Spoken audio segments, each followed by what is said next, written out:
حضرت عبداللہ رضی اللہ عنہ سے روایت ہے کہ نبی کریم صلی اللہ علیہ وآلہ وسلم نے فرمایا،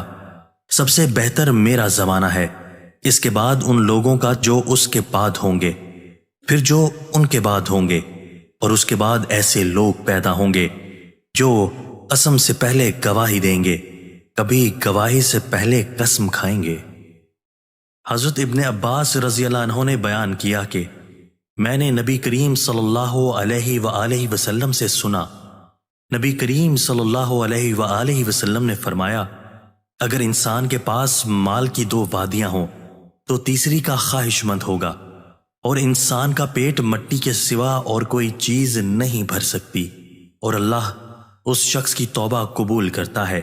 جو دل سے سچی توبہ کرتا ہے۔ دوستو، اللہ تعالی ہمیں ان احادیث مبارکہ پر عمل کرنے اور اپنی زندگیوں کو سنوارنے کی توفیق عطا فرمائے۔